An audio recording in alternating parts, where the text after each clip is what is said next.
नमस्कार मंडळी. अनिल महाडिक कृषी सेवा केंद्रावर आपल्या सर्वांचं स्वागत. तर मी काय म्हणतो, आज मस्त की ऊस बीज बांधून काढलेला आहे. ऊसात माती लावायला आलो आहे, म्हणजे ऊस वाढायला. त्यानंतर खत टाकायचं आणि पाणी द्यायचं. तर माणसाला काय वाटतं की शेती आहे, त्याची मजा आहे, पण त्यात कष्ट केलं तरच काय खरं आहे. नुसतं बांधाने फिरून काय उपयोग नाही. तुम्हाला शेती पण देते, पैसे देते, नाही देत नाही, आत्मिक सुख देतं. एवढंच नाही तर जी पिकं असतात ती पिकं तुम्हाला ऑक्सिजनसुद्धा देतं. आणि बांधावर मी काही झाडं पण लावलीत. त्या झाडांचं उत्पन्न तर तुम्हाला मिळतंच, पण प्लस आपल्याला स्वच्छ असा ऑक्सिजन मिळतो. आणि आपल्या शरीरातल्या प्रत्येक पेशीला ऑक्सिजनची अत्यंत आवश्यकता असते. आता जर तुम्ही शहरात गेला, आता शहरात तर जावंच लागतं. आणि शहरात मी सुद्धा 5 वर्ष नोकरी केलेली आहे.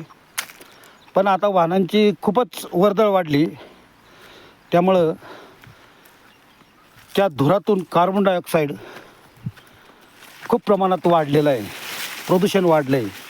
त्यामुळं आपली फुफ्फुसं कमजोर झालीत. तर आता जरा शेतीतच बरं वाटतं. कधीतरी जावं लागतं, आता समजा मार्केटला वगैरे जावंच लागतं. तर मी काय करतो, माझं तरकारी भाजीपाला स्वतः विकतो. मला काही वाटत नाही. काय पूर्वी लोक जरा नावं ठेवायची, अरे काय तिथं बसला भिकाऱ्यासारखा विकत. मी त्यांना म्हटलं, अरे आपण इथं कष्ट करायला, पिकवायला आपल्याला लाज वाटत नाही, मी विकायला का लाज वाटायची? कशासाठी लाजायचं विकायला? मग स्वतःचाच माल स्वतः विकला. तिथून पुढं माझी आर्थिक परिस्थिती चांगली झाली.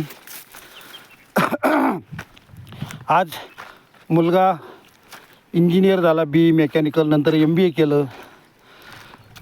मुलीचं DED केलं, तिचं लग्न केलं ह्या शेतीच्या जीवावरच आणि भाजीपाला विकून. शिवाय एक उरुळी कांचनमध्ये 40 लाखाचा एक फ्लॅट घेतला, एक 4 व्हीलर घेतली. व्यवस्थित चाललं आहे. केल्याने होत आहे राधी केलीची पाहिजे, असं पूर्वी सांगितलेलं आहे. जैसे ज्याचे कर्म तैसे फळ देत रे ईश्वर. आता तुकाराम महाराजांनी सांगितलेलं आहे आपल्याला की झाडं लावा, वृक्षवल्ली आम्हा सोयरे वनचरे. म्हणजे झाडांपासून आपल्याला काय आर्थिकच जास्त फायदा झाला पाहिजे असं काही नाही. थोडंसं आपल्याला आत्मिक सुखही लागलं पाहिजे आणि पुढच्या पिढीसाठी काहीतरी आपण ठेवून गेलं पाहिजे.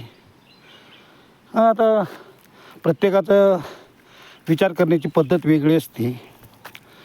पण कसं, तुम्ही कोणत्याही क्षेत्रात जा, तुम्हाला कष्टाशिवाय पर्याय नाही. कुठलंही जा तुम्ही, कष्टाचंच फळ मिळतं. आणि मी कधी आता कसं थोडंसं गाण्याचा शौकीन आहे, अभिनयाचा शौकीन आहे. वेळात वेळ काढून तिकडेही जातो, कारण मी काही जास्त स्ट्रगल केलं नाही. स्ट्रगल करायच्या वेळेसच मला इकडं शेतीत आलो. पण ट्रेनिंग का तिथंसुद्धा खूप मोठा महासागर आहे. फक्त इच्छा असून उपयोग नाही. तर तिथं तुम्हाला ट्रेनिंग घेऊन प्रॅक्टिस करावी लागते. तिथं तुम्ही फिट, कोणत्या रोलसाठी फिट आहे का नाही ते बघावं लागतं. गाण्यात तसंच आहे, तुम्हाला रियाज करावा लागतो, तुम्हाला तयार व्हावं लागतं, मग तुम्हाला काम मिळतात. आता काही लोक हौशेने चित्रपट काढतात, कोण घर विकतं, कोण शेती विकतं, पण त्याचा अभ्यास करा आणि मग चित्रपट काढा. आता कसं प्रत्येकजण आपापली कामं करून निघून जातो, पण जो प्रोड्युसर असतो तोच तोट्यात जातो. कारण 100 पिक्चर तयार झाले, त्यातले 50 रिलीज होतात, 50ही रिलीज होत नाहीत. त्यातले 1-2-3 पिक्चर चालतात, बाकीचे सगळे डब होतात.